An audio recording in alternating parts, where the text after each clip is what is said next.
Like చేయండి, share చేయండి, subscribe చేయండి, పక్కన ఉన్న బెల్ ఐకాన్ ప్రెస్ చేయండి. Hi students, today lesson 8th class second lesson from trade to territory the company establishes power. వాణిజ్య స్థావరాల నుంచి సామ్రాజ్య స్థాపన వరకు కంపెనీ అధికార స్థాపన. వాణిజ్య స్థావరాల నుంచి సామ్రాజ్య స్థాపన వరకు కంపెనీ అధికార స్థాపన. శక్తివంతులైన మొఘల్ పరిపాలకులలో చివరివాడు ఔరంగజేబు. శక్తివంతులైన మొఘల్ పరిపాలకులలో చివరివాడు ఔరంగజేబు. ఔరంగజేబు మరణం 1707. ఔరంగజేబు మరణించిన సంవత్సరం 1707. భారతదేశం అంతటా బలమైన ప్రాంతీయ రాజ్యాలు ఏర్పడడం వలన ఢిల్లీ ఎక్కువ కాలం సమర్థవంతమైన పరిపాలనా కేంద్రంగా కొనసాగలేకపోయింది. భారతదేశం అంతటా బలమైన ప్రాంతీయ రాజ్యాలు ఏర్పడడం వలన ఢిల్లీ ఎక్కువ కాలం సమర్థవంతమైన పరిపాలనా కేంద్రంగా కొనసాగలేకపోయింది. 18వ శతాబ్దపు చివరి భాగంలో రాజకీయ తెరపై ఆవిర్భవించిన అతి శక్తివంతమైన నూతన అధికార వ్యవస్థ ఆంగ్లేయులే. 18వ శతాబ్దపు చివరి భాగంలో రాజకీయ తెరపై ఆవిర్భవించిన అతి శక్తివంతమైన నూతన అధికార వ్యవస్థ ఆంగ్లేయులు. బహదూర్ షా జాఫర్ అతని కుమారులు కెప్టెన్ హడ్సన్చే నిర్బంధింపబడటం. పక్క చిత్రంలో బహదూర్ షా జాఫర్ అతని కుమారులు కెప్టెన్ హడ్సన్చే నిర్బంధింపబడడం. ఔరంగజేబు అనంతరం శక్తివంతులైన మొఘల్ పరిపాలకులు లేక వారు కేవలం అలంకారప్రాయంగా మిగిలారు. ఔరంగజేబు అనంతరం శక్తివంతులైన మొఘల్ పరిపాలకులు లేక వారు కేవలం అలంకారప్రాయంగా మిగిలారు. వాస్తవానికి 1857లో బ్రిటిష్ పాలనకు వ్యతిరేకంగా అతిపెద్ద ప్రజా తిరుగుబాటు చెలరేగినప్పుడు బహదూర్ షా జాఫర్ మొఘలు పాలకుడుగా ఉన్నాడు. వాస్తవానికి 1857లో బ్రిటిష్ పాలనకు వ్యతిరేకంగా అతిపెద్ద ప్రజా తిరుగుబాటు చెలరేగినప్పుడు బహదూర్ షా జాఫర్ మొఘల్ పాలకుడిగా ఉన్నాడు. తిరుగుబాటును కంపెనీ అణిచివేసిన తరువాత బ్రిటిష్ వారు బహదూర్ షా జాఫర్ని రాజ్యభ్రష్టుడిని చేసి అతని కుమారులను అత్యంత క్రూరంగా చంపారు. తిరుగుబాటును కంపెనీ అణిచివేసిన తరువాత బ్రిటిష్ వారు బహదూర్ షా జాఫర్ని రాజ్యభ్రష్టుని చేసి అతని కుమారులను అత్యంత క్రూరంగా చంపారు.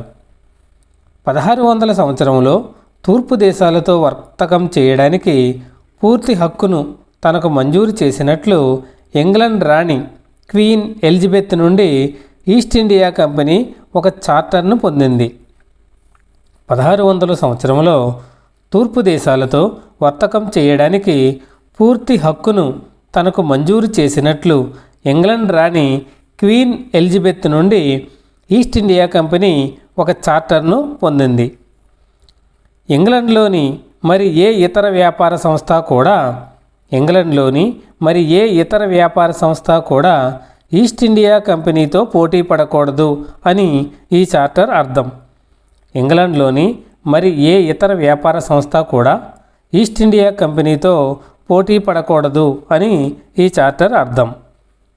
ఈ చార్టర్ వలన ఈస్ట్ ఇండియా కంపెనీ సముద్రాల మీదుగా అనువైన మార్గాలలో ప్రయాణం, కొత్త భూభాగాల కోసం అన్వేషించడం చేయవచ్చు. అక్కడ నుండి తక్కువ ధరకు వస్తువులను కొని ఎక్కువ ధరకు అమ్మడానికి యూరప్ తీసుకెళ్లవచ్చు. ఈ చార్టర్ వలన ఈస్ట్ ఇండియా కంపెనీ సముద్రాల మీద అనువైన మార్గాలలో ప్రయాణం, కొత్త భూభాగాల కోసం అన్వేషించడం చేయవచ్చు. అక్కడ నుండి తక్కువ ధరకు వస్తువులను కొని ఎక్కువ ధరకు అమ్మడానికి యూరప్కి తీసుకెళ్లవచ్చు. మిగిలిన బ్రిటిష్ వర్తక సంస్థలు పోటీకి వస్తాయనే భయం కంపెనీకి లేదు. మిగిలిన బ్రిటిష్ వర్తక సంస్థలు పోటీకి వస్తాయనే భయం కంపెనీకి లేదు. ఆ రోజులలో ప్రధానంగా వాణిజ్య సంస్థలు పోటీ లేకుండా చూసుకోవడం వలననే ఎక్కువ లాభాలు సంపాదించేవి. ఆ రోజులలో ప్రధానంగా వాణిజ్య సంస్థలు పోటీ లేకుండా చూసుకోవడం వలననే ఎక్కువ లాభాలు సంపాదించేవి. ఒక వర్తక సంస్థ ప్రధానంగా వస్తువులను తక్కువ ధరకు కొని ఎక్కువకి అమ్మడం ద్వారా లాభాలు గడించడం వాణిజ్యం లేదా మర్కంటైల్. ఒక వర్తక సంస్థ ప్రధానంగా వస్తువులను తక్కువ ధరకు కొని ఎక్కువకి అమ్మడం ద్వారా లాభాలు గడించడం వాణిజ్యం లేదా మర్కంటైల్. ఈ రాజపత్రం తూర్పు దేశాల మార్కెట్లలో ఇతర యూరోపియన్ దేశాలు అడుగుపెట్టకుండా నివారించలేకపోయింది. ఈ రాజపత్రం తూర్పు దేశాల మార్కెట్లలో ఇతర యూరోపియన్ దేశాలు అడుగుపెట్టకుండా నివారించలేకపోయింది. మొదటిసారి ఆంగ్లేయుల ఓడలు ఆఫ్రికా పశ్చిమ తీరంలోని గుడ్ హోప్ అగ్రాన్ని చుట్టి హిందూ మహాసముద్రాన్ని వచ్చే సమయానికి పోర్చుగీసు వారు గోవా కేంద్రంగా వారి ఉనికిని చాటుకున్నారు. మొదటిసారి ఆంగ్లేయుల ఓడలు ఆఫ్రికా పశ్చిమ తీరంలోని గుడ్ హోప్ అగ్రాన్ని చుట్టి హిందూ మహాసముద్రం దాటి వచ్చే సమయానికి పోర్చుగీసు వారు గోవా కేంద్రంగా వారి ఉనికిని చాటుకున్నారు. భారతదేశానికి సముద్ర మార్గాన్ని కనుగొన్నవాడు వాస్కో డ గామా 1498 పోర్చుగల్ దేశస్థుడు. భారతదేశానికి సముద్ర మార్గాన్ని కనుగొన్నవాడు వాస్కో డ గామా 1498 పోర్చుగల్ దేశస్థుడు. 17వ శతాబ్దానికి డచ్ వారు ఫ్రెంచ్ వర్తకులు కూడా రంగంలోకి దిగారు. 17వ శతాబ్దానికి డచ్ వారు ఫ్రెంచ్ వర్తకులు కూడా రంగంలోకి దిగారు. అన్ని కంపెనీలు ఒకే రకమైన వస్తువులను కొనడానికి ఆసక్తి చూపాయి. అన్ని కంపెనీలు ఒకే రకమైన వస్తువులను కొనడానికి ఆసక్తి చూపాయి. భారతదేశంలో తయారయ్యే మేలు రకానికి చెందిన నూలు పట్టుకు యూరప్లో గొప్ప మార్కెట్ ఉండేది. భారతదేశంలో తయారయ్యే మేలు రకానికి చెందిన నూలు పట్టుకు యూరప్లో గొప్ప మార్కెట్ ఉండేది.